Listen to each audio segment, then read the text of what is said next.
Yo, it's Guido coming at you with a Tactics Talk tank review today, and this time it is the Czech Tier 8 TNH 105/1000. Where do they get these numbers? Seriously, what? Why couldn't they just call it the Cougar or something cool? I don't know. What's the Czech name, Czech word for Cougar? I have no idea. That's probably what I would have called this. I don't know. We're going to do this the standard way, guys. We're going to talk about an overview, tech, tree considerations, the 3D model, a comparison amongst its peers, my stats as I played it about 40-odd games, my setup, and some examples of gameplay for the new Czech tech tree, by the way. Heavy tank, the TNH 105/1000. Let's get to it. Well, as you can see, here it is in my garage. Cool looking tank, actually. Looks like a heavy tank, doesn't it?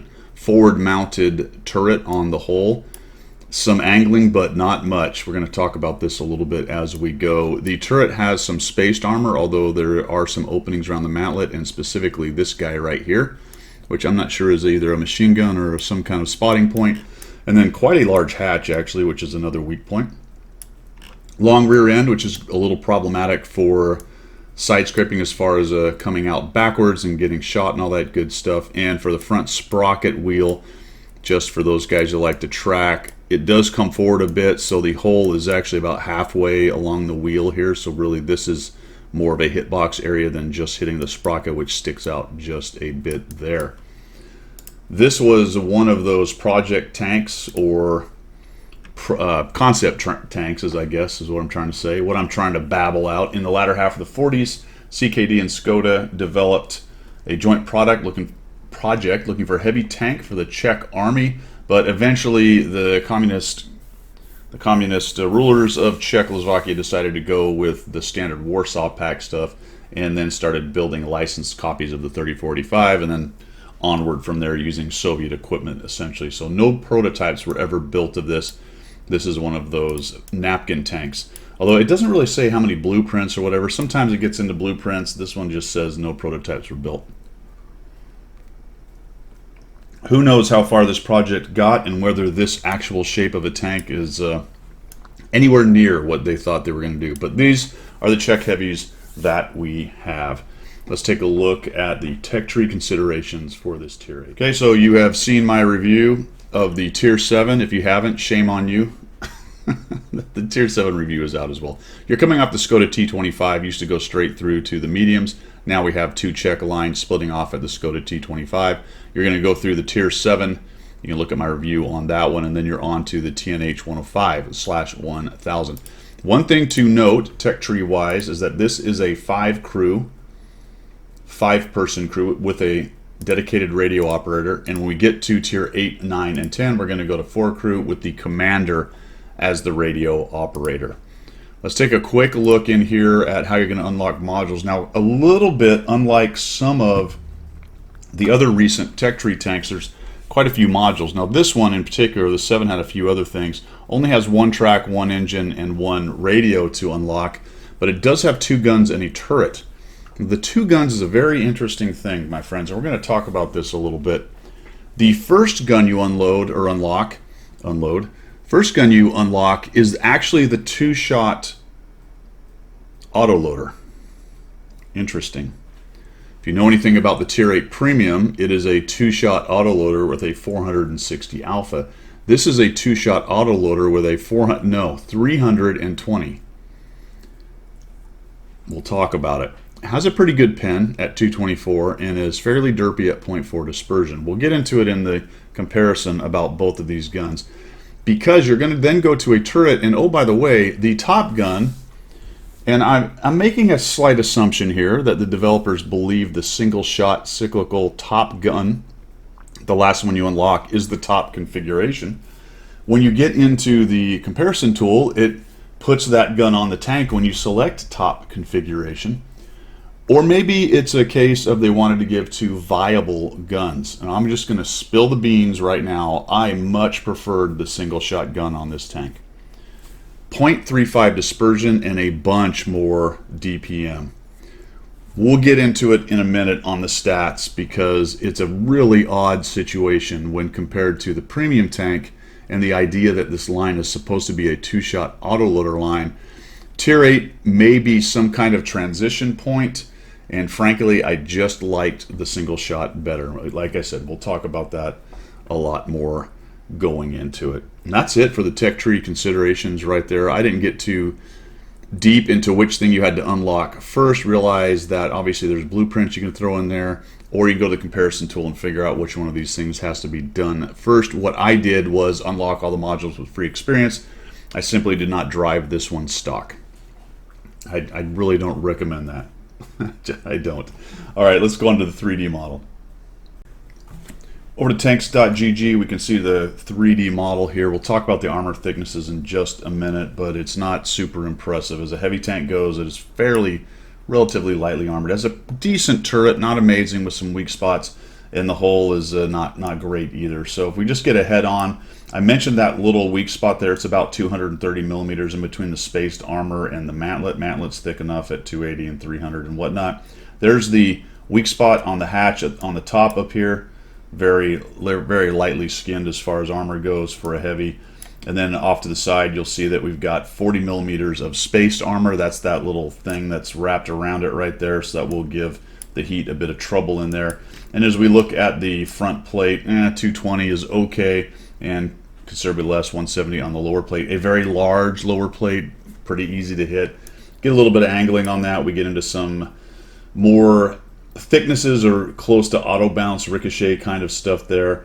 But overall, the armor profile just isn't amazing. And the problem, obviously, is that while it's angled here, it's not steeply angled.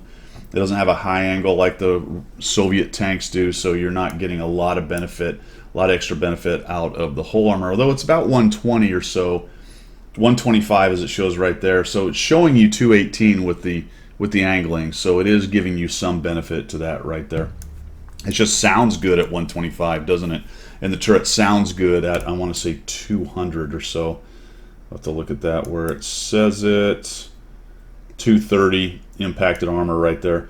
But fairly flat, so you're not getting a lot of angle help. It's just the spaced armor will give you some aid in there. And then, of course, you've got the big tumor on the top for people sniping your tumor. And really, when heavy tanks have big tumors, that in this game, that is very painful.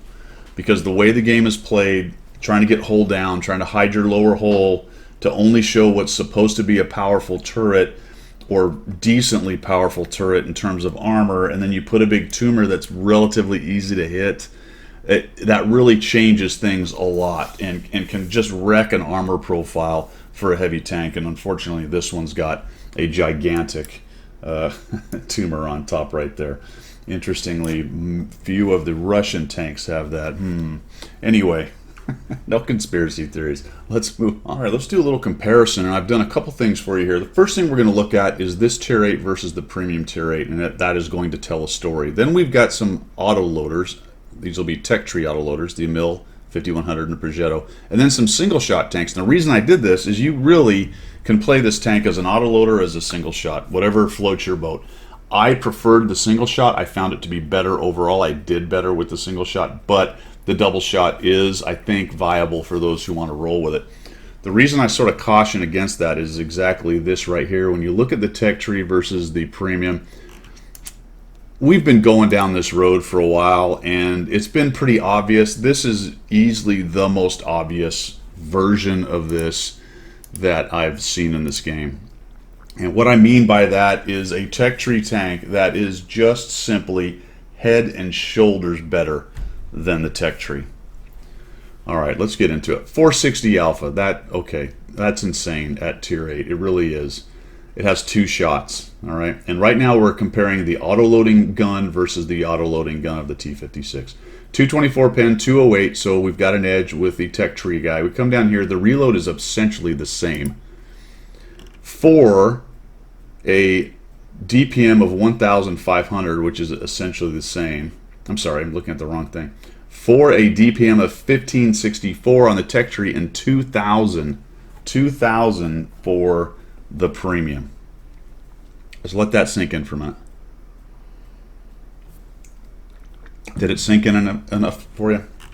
Not to mention 460 alpha, which is 920 for 2 shots versus 640. Woo! All right. -8. Better depression on the premium. Somehow, in that flat turret, you get another degree of depression with a 130 millimeter gun in a giant breech. Somehow, it has more depression than the Tech Tree tank. Aim time is worse, slightly worse on the dispersion on the premium tank. Looking at the armor, roughly the same. Slight edge to the 105 in terms of thickness, edge to the Skoda in terms of usability and angling. Coming down here, we have some speed going on, really slow. So this is the worst part of the premium. It's at 35 and a nice 50 for the 105,000/1000. This follows on into the tier 9, unlike the very slow tier 7. So you're going to get a nice speed increase at the tier 8, and this dude will zip around. And what's good about that 50, especially if you maybe want to throw a turbo on it or some other things for speed, is you can kind of hang out with the mediums. And it is one of those heavium kind of things, right? Not a medium that's a heavy, but a heavy that can do some medium things. Media heavy, mid heavy, I don't know. I don't know what you would call that. So I just wanted to kind of compare and contrast those two things. That's what the autoloader gun. If we then look at the Emil 5100 and Progetto, remember the Progetto is using the Italian style auto reloader. If we look at the DPM of this sad guy, we got 1900 on a Emil, we got 1700 on a 5100, and we've got similar 1540 on the Progetto. But remember, that's the auto reloader, keeps you in the fight a little better, all with better dispersion, right? Mixed up with aim times, two of them worse, one of them the same, much better depression. These are all just better tanks. Those, I mean, you might argue with me that the 5100 is not a better tank than the TNH 105 1000.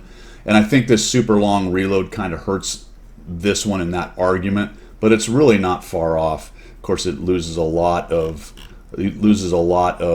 armor, and it has a similar speed actually. So perhaps it's worse, but I don't know. It's pretty comparable. Now let's go ahead and configure this into the single shot gun.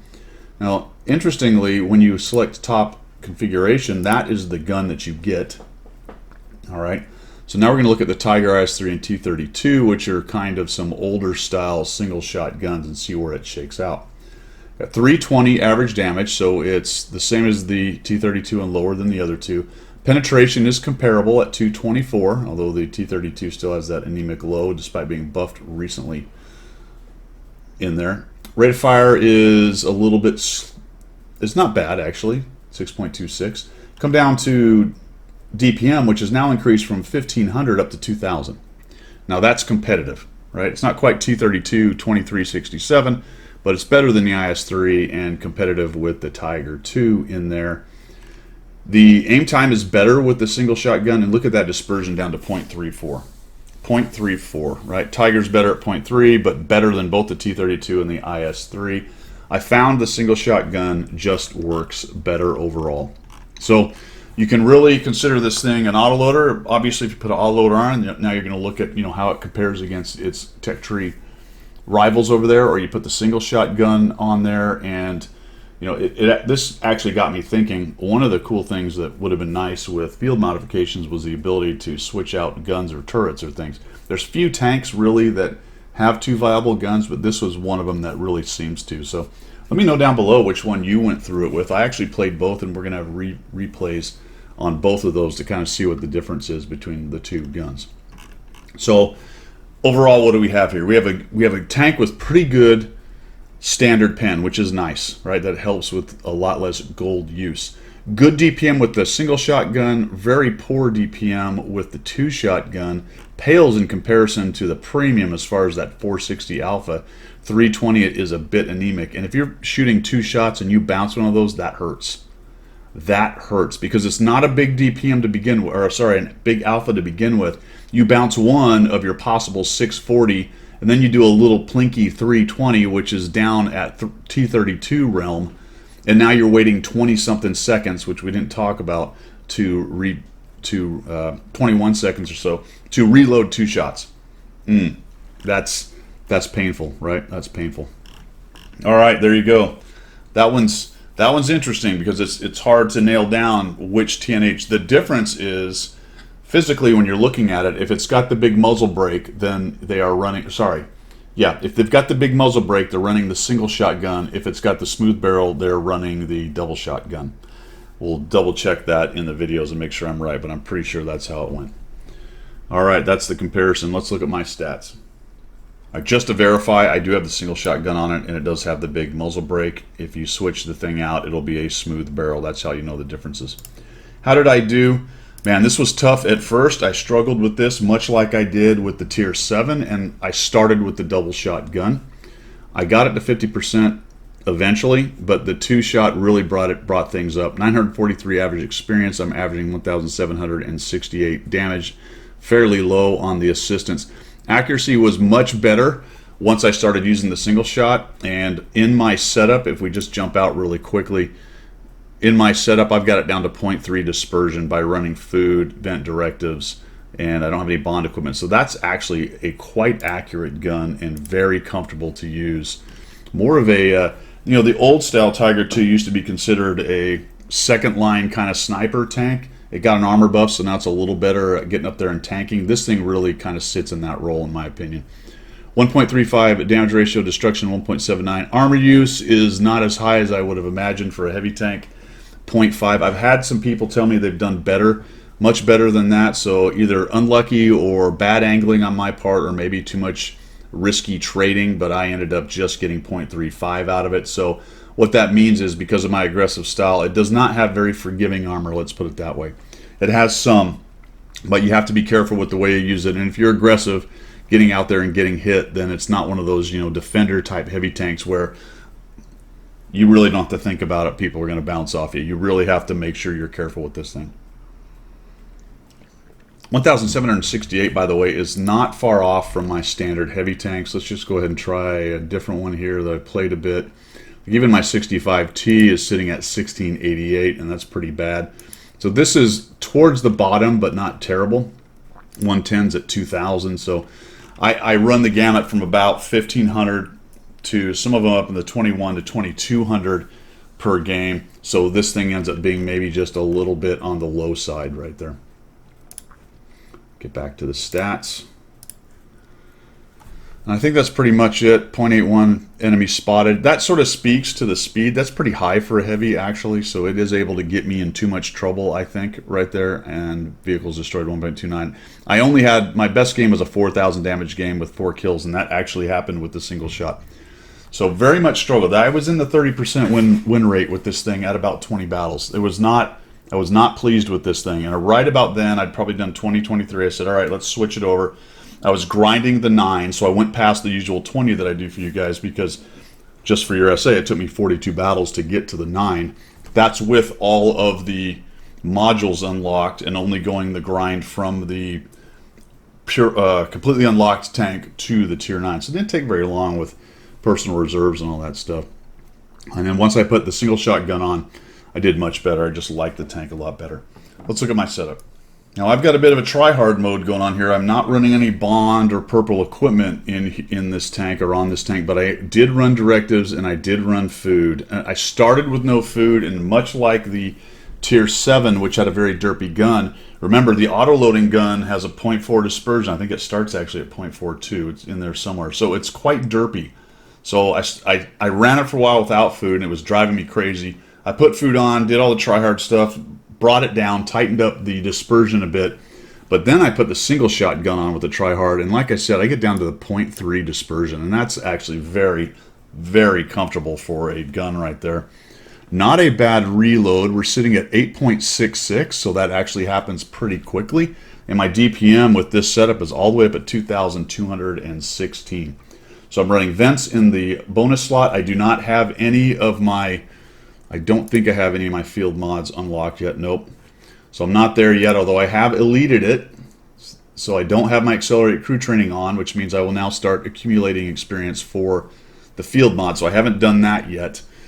I'm running a vert stab and I have an IRM. There might be an argument on this one. I am starting to like a little bit more the improved aiming, just because of the things it can do as far as bringing down dispersion. We're just going to actually do that here and see what it does for us. 0.29, right? We got another bit of dispersion off of there. very nice. I think the improved rotation mechanism is maybe a better all-rounder, but specifically for bringing a tighter dispersion in, the improved aiming is worth more, I think, than I thought at the beginning. So we're going to go ahead and jump out of that. Oops, we messed that up. So I'm just going to put the RM back on it because it's giving you that whole rotation, turret rotation bonus, all that good stuff. I ran 12 special rounds, 30 regular AP, 2 HE, and then I've got large kits, and like I said, food. You know, watch what taking food off this does. We got 0.3. We'll go down to the automatic fire extinguisher, and we're going to drop that bad boy. We lose 0.2 off of the dispersion right there. 0.2 by not running food. That can be expensive, especially on a Tech Tree tank. Had a good crew, as you can see, 4-skill crew, so no issues there. They had all the appropriate and important stuff as far as helping gun handling and driving and all that good stuff. 6 Sense, Brothers in Arms, the whole 9 yards. So the crew was not a limiting factor on this tank. It really started coming around. I think this is probably about a 55% solo tank for me, would be my guess by the time I get to 100 battles, and we will do that. Hopefully I can get back and revisit some of these tanks when I get to 100. And that is it for my setup. Let's go ahead and jump into some examples of gameplay. First example, we are running the double barrel gun, or sorry, the 2-shot gun, not the double barrel. Keep getting those mixed up. You can see there's no muzzle brake on that, so that's how you're going to tell when you're facing one of these things. We are here on West Dwarf, headed up to the Himmels Hill right here. Top tier, we have some tier 6s to bully. I wanted to show this one first with the double barrel. It's a completely average and mediocre game. This is a interesting, I don't know, is the word dichotomy maybe, or comparison between this thing and the premium tank. Because, we'll come over here, boom, see how long that zoom in is? Because once you shoot 2 shots, and I eat one from the other TNH, once you shoot 2 shots, you're at it for 21 seconds or so, 21, 22, depending on what you've got as far as food and all that good stuff. So you're sitting there waiting. So I took 2 shots. I have no idea if the blind one went in or not. The first one just either missed or bounced. Looks like it just plain old missed. And you feel like, oh my gosh, I got these 2 shots. I'm really just going to hammer some guys. So the Tiger makes a runner, and I take 2 shots, and what in the heck? Okay, good, we got 2 in. But we only dropped 630. Now that's better than, say, a 320 single shot. But now I'm out of the fight for 20 seconds, just waiting. We're waiting. I don't know what this guy's doing. He's just letting me kill him. But look how long the reload is. And finally, we're back into the fight. All right. So we've taken 4 shots, got 630 damage. We're finally back into the game. So we've got this VZ44 next to us. This other one is going hold down. It does have a decent turret, so that's what he's doing. Not amazing, but good enough to do these kind of things. There's that big tumor, and I just rushed that shot. I didn't want to get hit.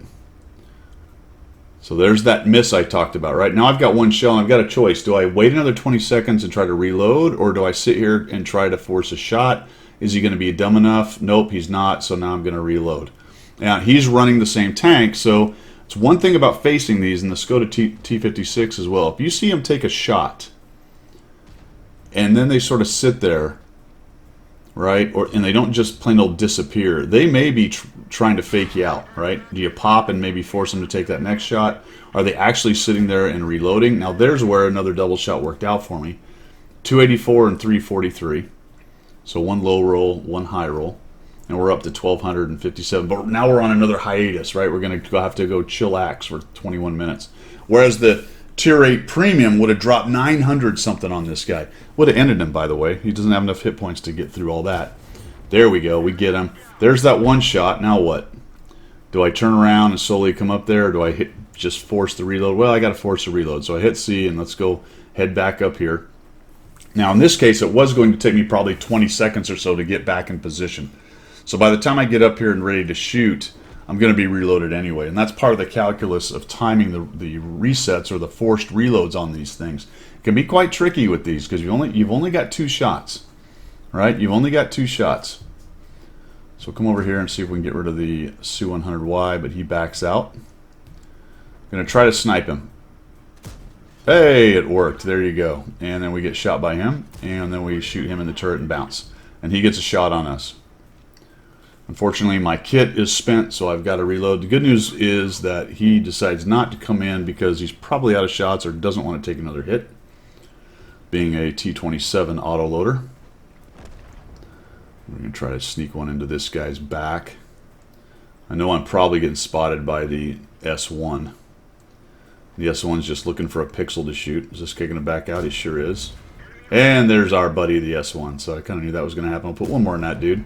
Lights him on fire. So the snap worked out. 2,348. Looking for our next victim. We've got to head down this way. So we're dropping some doubles in here, right? Working that autoloader as well as we can. But if you consider the amount of times I hit with this, and consider a Skoda T56 having done that, provided you hit, noted it's a slightly more derpy gun, not too far though.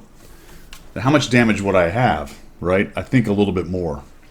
So in the same time frame, the Tier 8 Premium just simply drops more damage than this thing can possibly do.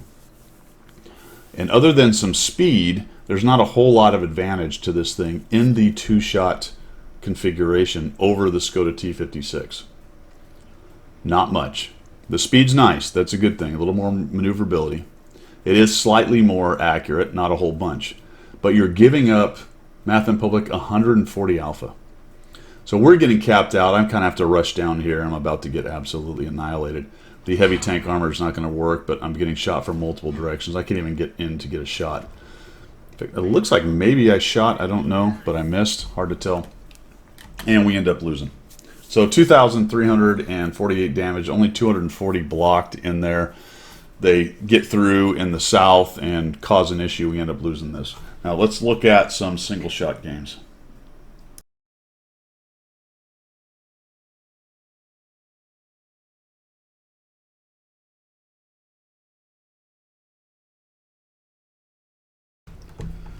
Alright, second game. This time is with the single shot. You can see I've got the big muzzle brake on it right there.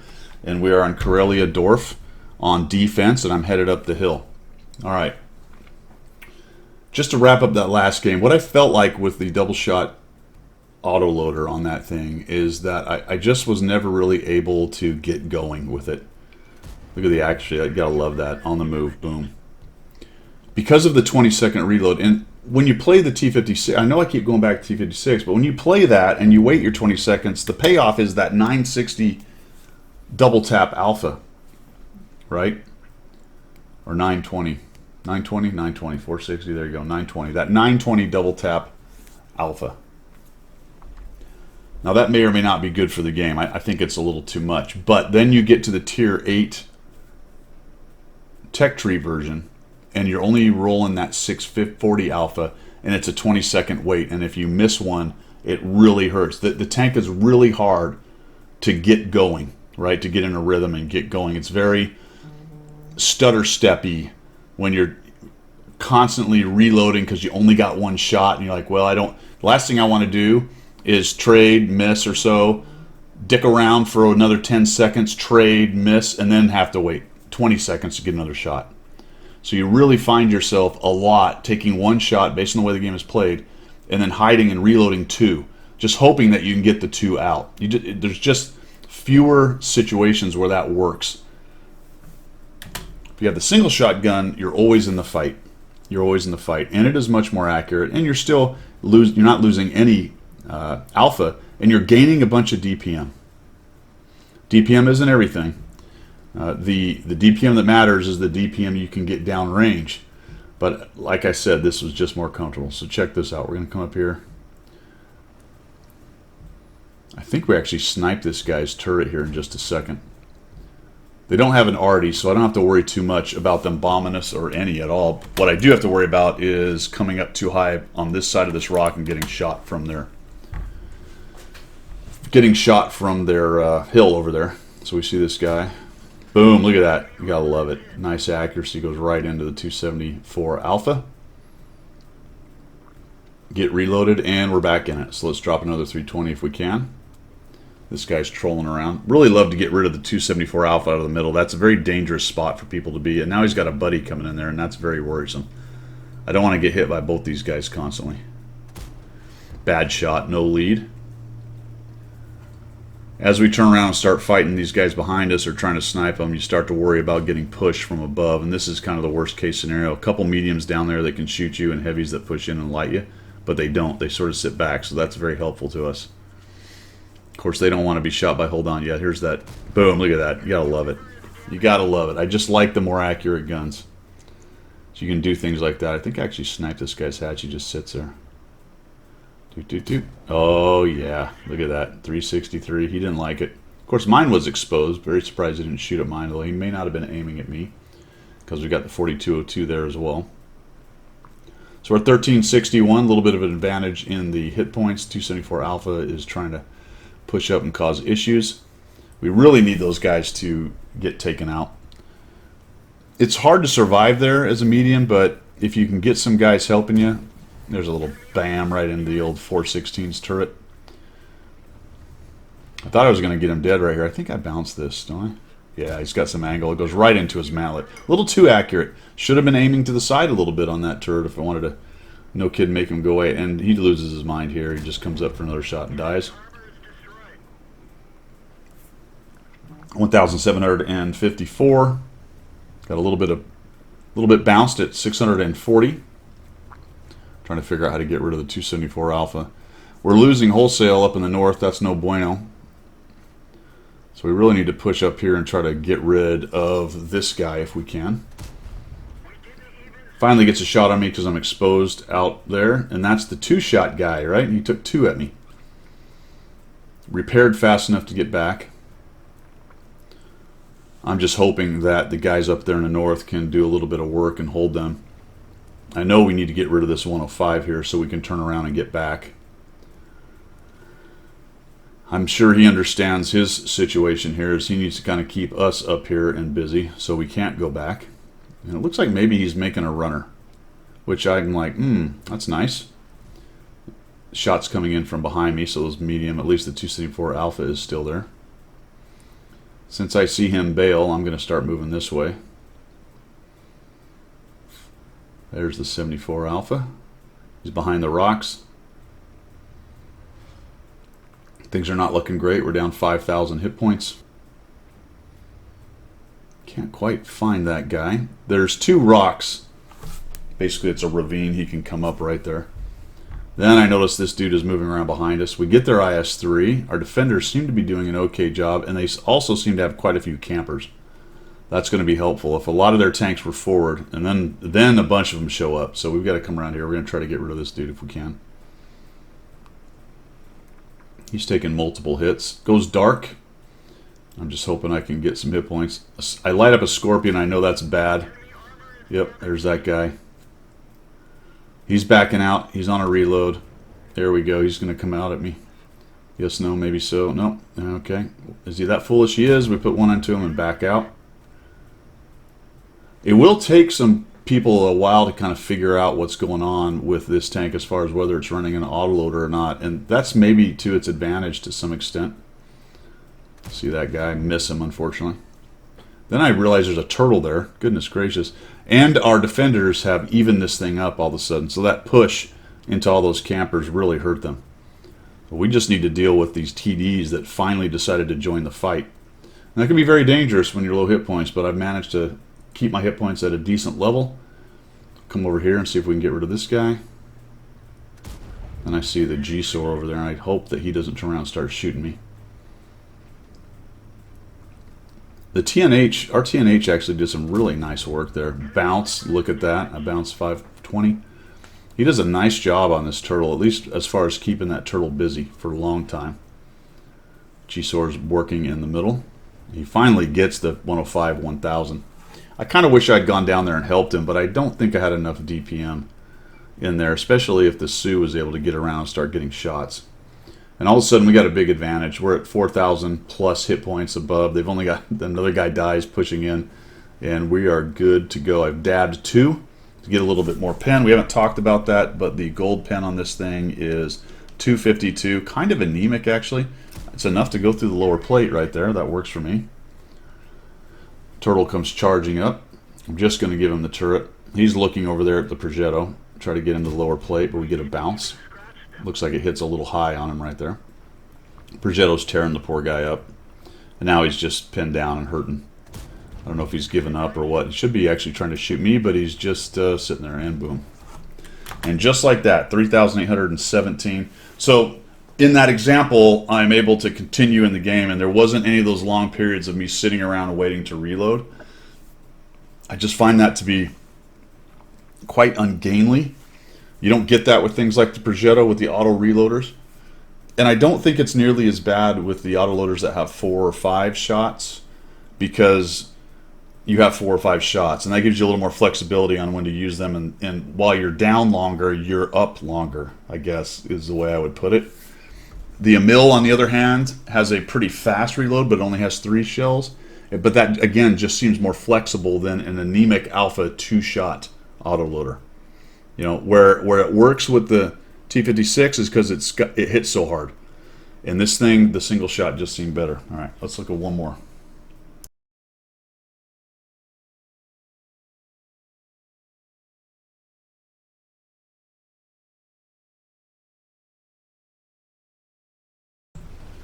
Last example is Alter 8 on Berlin Dwarf. I know I probably fought some 10s. I'll be honest with you, lately with Matchmaker in my 8s, I haven't had a whole lot of tier 10 battles.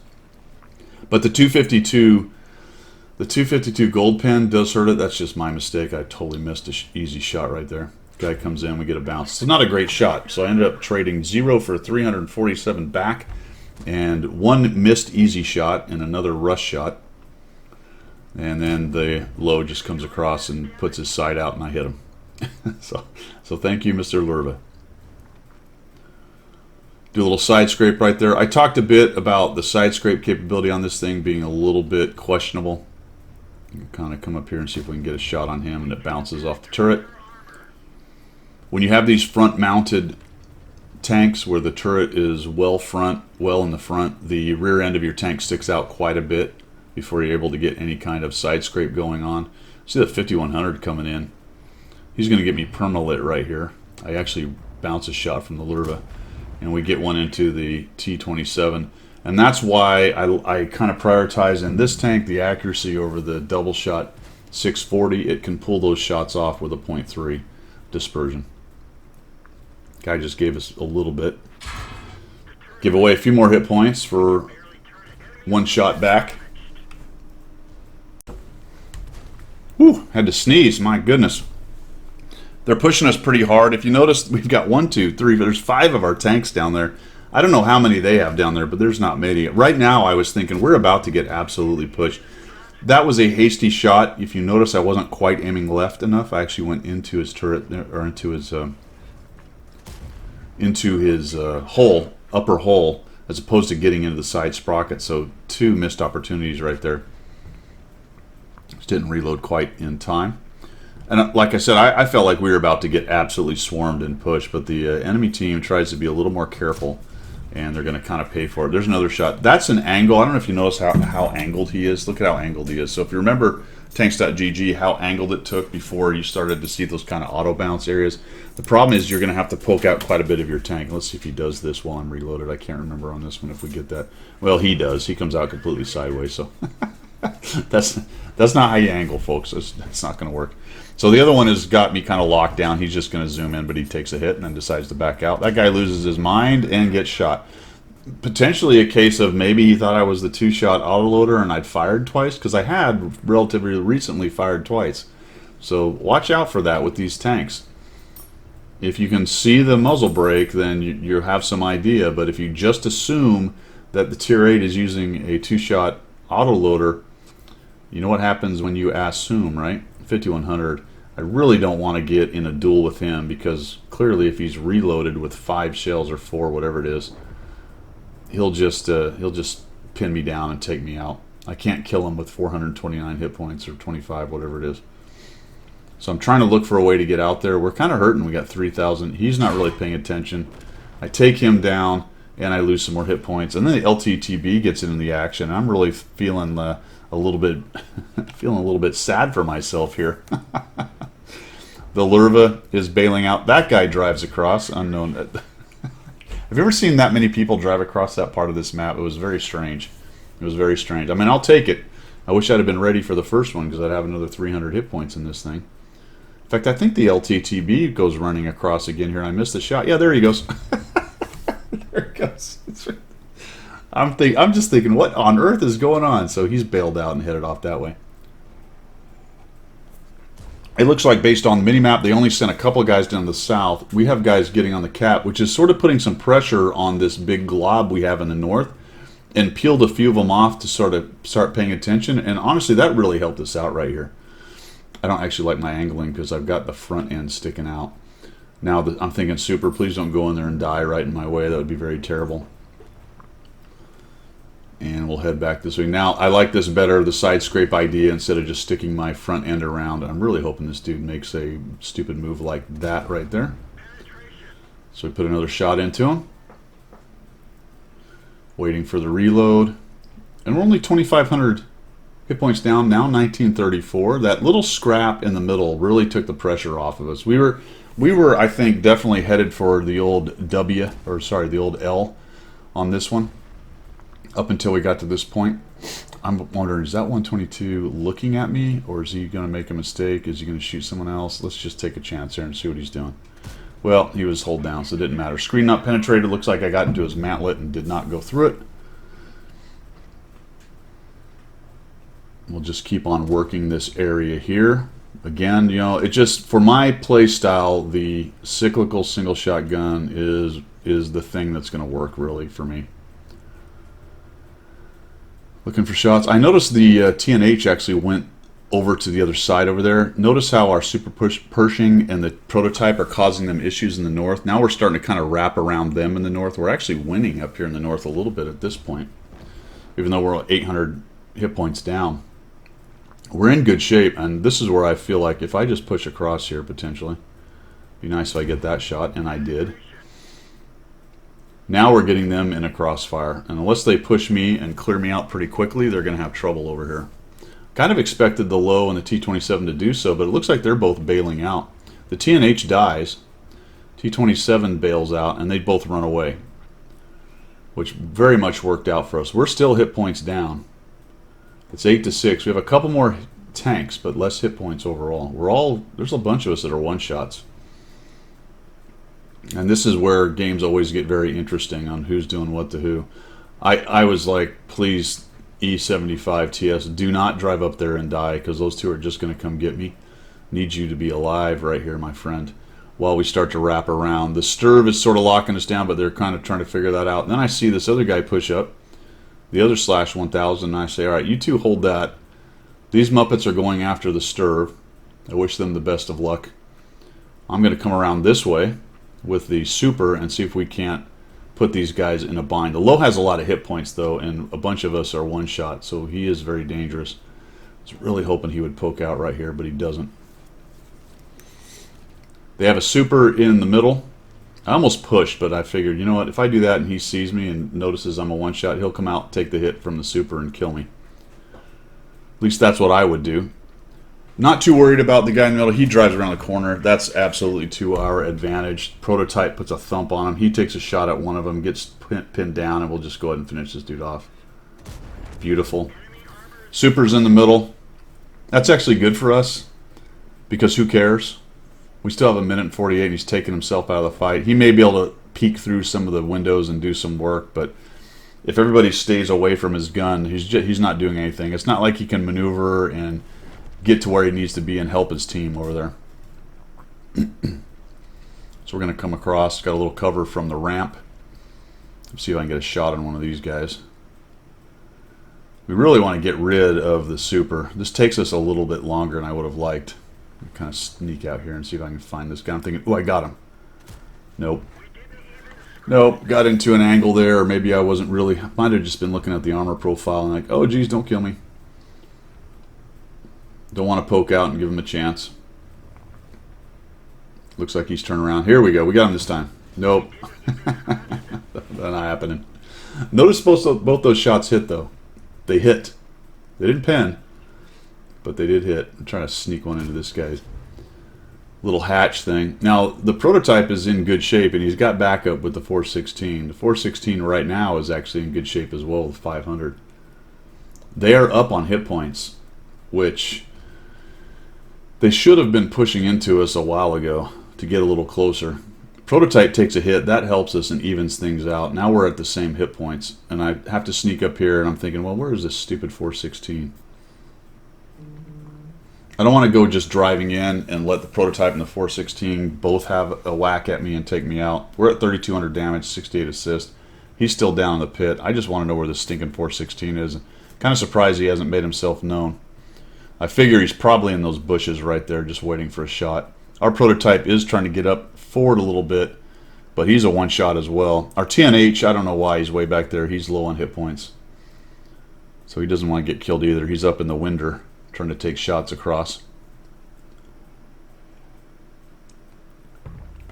They're just hanging out here. Let's speed this thing up because this is taking forever.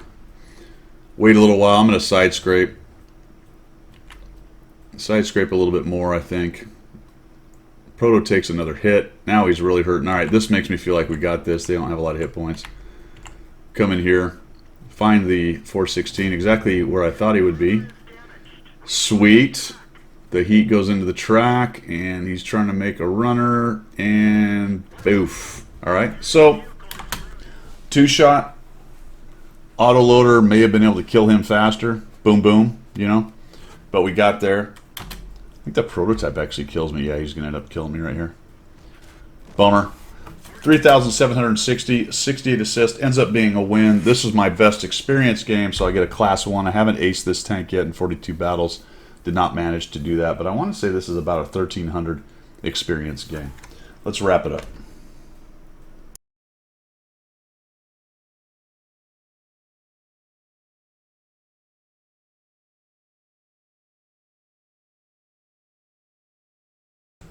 Well, okay, my friends, what is the bottom line? Well, you've got a pretty good tank here. Solidly average, maybe slightly above average, depending on the playstyle that you like. It has 2 viable guns. It has the double shot autoloader and the single shot. I happen to prefer the single shot. If somebody asked me, that would be my recommendation to them. But of course, there's some capabilities with the 2-shot. It just pales in comparison to the Tier 8 premium tank with that big 460 Alpha. However, it is more mobile, will get around the battlefield a little bit better, and is slightly more accurate in the double shot and quite a lot more accurate, very much more accurate. I can't even say this. More accurate with the single shot gun out there. I didn't have any issues grinding it, but I did not grind it. I did not grind it stock, so I did have all the modules unlocked. However, the grind from unlocked modules up to the next tank was relatively pleasant once I stopped using the double shot and played the one that I liked. So I kind of like that, actually. Interesting design decision from the devs that the 2-shot, I think in their mind, is the lesser of the guns. But this is what this line is about, so that was a little weird to me. On the Tier 9, I find it to be the opposite. I am going to start working on the single shot, but the double shot is quite effective on the Tier 9, unlike the way I found the Tier 8. But let me know what you think down below of this review and whether you use the two shot or the single shot. It'll be an interesting discussion.